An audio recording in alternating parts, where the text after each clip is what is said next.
Yeah, it's the homie hood legend. Welcome to Football is Life. Today is the story about Byron Bam Morris. He is a retired American football running back who played for the Pittsburgh Steelers, Chicago Bears, Baltimore Ravens, and the Kansas City Chiefs. Let's get it.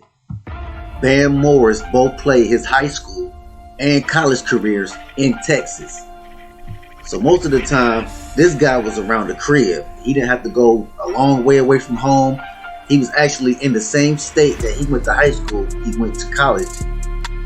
Bam Morris attended Texas Tech University, where he won the 1993 Doak Walker Award as top running back in college football. Among other accomplishments while playing for the Red Raiders, Morris was ranked second in the nation in rushing yards per game in 1993.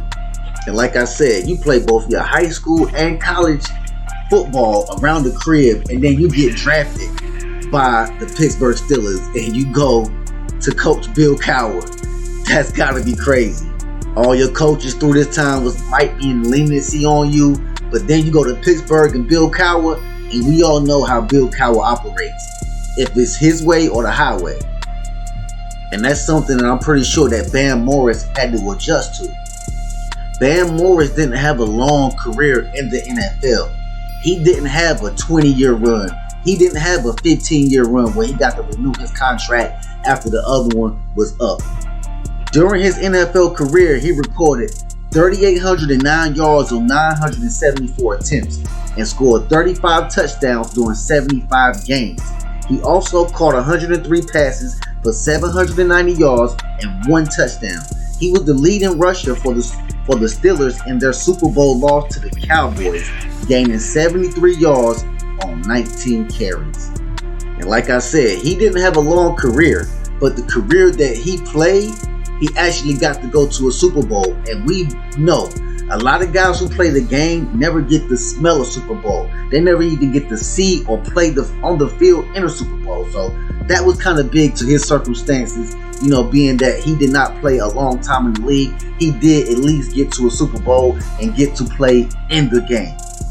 And a lot of NFL players fight through adversity. I know this, but Bam Morris had a lot of off-field issues, bruh.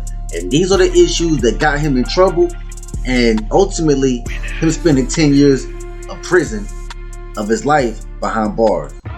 Bam Morris became more well known for his off-field legal troubles than his football prowess. That's gotta be crazy. Your name is more known in football for the off-field issues more than what you did on the field. On June 27, 1996, Morris pleaded guilty to felony possession of marijuana in a plea bargain deal in front of a Rockwall, County, Texas judge. Police testified that they found 6 pounds of marijuana during a traffic stop. He was fined $7,000 and sentenced to 200 hours of community service and 6 years of probation. Now, you're in the NFL, you're in the league, you get drafted. A lot of guys that come out of college, they don't get the chance to make it to the NFL, but you do. And then what do? You go buy marijuana, 6 pounds of marijuana. I can see a little marijuana. A lot of guys do their thing. They use marijuana to actually, clear the aches and pains. You know what I'm saying? But this guy goes buy 6 pounds of marijuana. Who are you supplying? The whole Pittsburgh? But that was crazy. You have to realize that a lot of things are going to come at you in life, and they're going to be coming at you from this way. They're going to be coming at you from that way. A lot of peer pressure, a lot of guys coming at you, telling you that they're making money, telling you that they're doing certain things that can get you quick money, but the quick money may not be worth your life that you can lose over that situation by doing that stuff for quick money.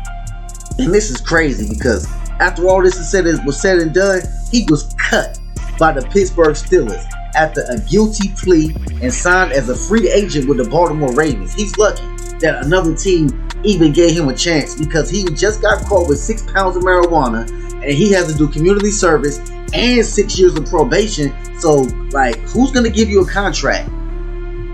Don't let things steer you in the wrong direction.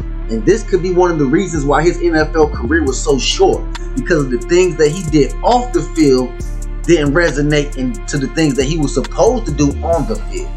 Pay attention. And after 2 seasons, both marked with suspensions concerning the NFL's substance abuse policy, Morris was released. He signed with the Chicago Bears the following year, but was cut after playing in only 2 regular season games. He then signed with the Kansas City Chiefs. So now they got this guy bouncing around like a ping pong. They got him over here. They got him with the Steelers. They cut him. Then he goes to the Baltimore Ravens. They cut him. Then he goes to the Chicago Bears. They cut him. Now he's at the Kansas City Chiefs. Man, this has got to be like crazy. Your mind had to be going everywhere. And I feel like the only thing that he wanted to do now was sell marijuana, because he felt like his time in the league was up. And you never know that your time in the league is up. You could get a second win and have another breakout performance. Only thing you got to do is keep putting that work in. But Bam Morris did not want to do that. He wanted the easy money. He wanted to take the easy way out. Some things in life are not easy. You have to work. And then when you put in the work, you reap the benefits for what the work that you put in. You know, the easy money is not going to be here. You get it fast, you spend it fast. So the money's not going to stick around. So he has been fighting this case from 1996 to 2001. Bam Morris pleaded guilty in August of 2001 to 2 counts of federal drug trafficking and was sentenced to 30 months in prison. And I'm not a mathematician here, but 30 months is probably about 2.5 years. You know, so you just wasted 2.5 years of your life that you can't get back. You can get everything back in life, but time. Don't waste it. Use it wisely. As a part of the plea bargain, Morris admitted to distributing more than 100 kilograms of marijuana in the Kansas City area between 1998 and the years 2000. And I told you, man, this guy was completely checked out of football. His mind was completely checked out of football. When he got his hands on that marijuana and he seen how much money that he can make off of this fast money, and that probably was more than the contractual money that he was getting from the NFL on the checks that they was cutting for him, he was like, you know what? I'm checked out. I'm completely checked out of football. The only thing I want to do is just sell marijuana. And that's bad, man, because like I said, a lot of guys, a lot of kids in the world, they work their hardest and they never get a chance to make it to the NFL. But they work their whole life to get there, but they never still get to that point. And for a guy like this to get to that point and blow it, you'd be like, you look at this situation like, man, you know, you should have gave that opportunity to somebody else who would have took it, ran with it, and did something else with it and made their lives better for them and the people around them. On September the 10th, 2001, Morris was convicted of violating his parole stemming from his 1996 plea bargain and sentenced to 10 years in a Texas prison. So I'm pretty sure this guy was still running around, doing his thing, doing whatever. It just didn't matter. And so he was just still running around, you know, trying to do drug deals and not, you know, be in the NFL. Therefore, they violated him and he had to, you know, go do real prison time. He was released early on February 29, 2004. He played arena football with the Katy Copperheads in 2009. But after that, I'm pretty sure that was the end of the Bam Morris realm playing football. Everybody makes mistakes, and that's what this story is about. You make mistakes, you correct them, you come back in life, you get put back in society, and you become a better person. And that's what I think what happened to Bam Morris. And in an article that I read, he was saying basically, if he could do it all over again, he would just play football. Bam Morris hasn't had a run-in with the law since his release from prison in 2004.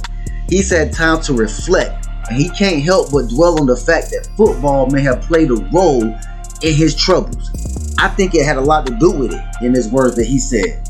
So with him going to these different cities, he played his high school football in Texas. He played his college football in Texas. But when he began to branch out and go to these different cities and get drafted by the Pittsburgh Steelers, he began to dib and dabble in marijuana. And who's to know, he may have been doing this while he was in Texas, and then when he got a chance to be on that bigger scale and bigger stage, he just actually spread it out even further. So I think football actually had a major role in what Bam was actually doing out here. He said, looking back now, I never had incidents of these kinds before, even in college. I think a lot of stuff could have been prevented if I knew some of the issues that existed. I think a lot of the bad decisions I made was because of contact sports. And a lot of it probably had to do with peer pressure. You have to surround your circle with the people who want the best for you. Because you can surround yourself with people who just tell you the wrong things in the wrong direction to go down because they never had a chance to be in the shoes that you're walking in. Don't take the wrong advice. And if I could have a message in this video right here, it would be don't take the wrong advice from people who are around you. You think with your own mind and make your own decisions. And with all that being said, Bam Morris is a productive man in society today. He changed his life around. He did his time. He's been corrected. He's back in society, and he's a different man. With all that being said, the things that you can take from this video is always be yourself and never let anybody steer you in the wrong direction. And with all that being said, it's the homie Hood Legend. Until next time, football is life.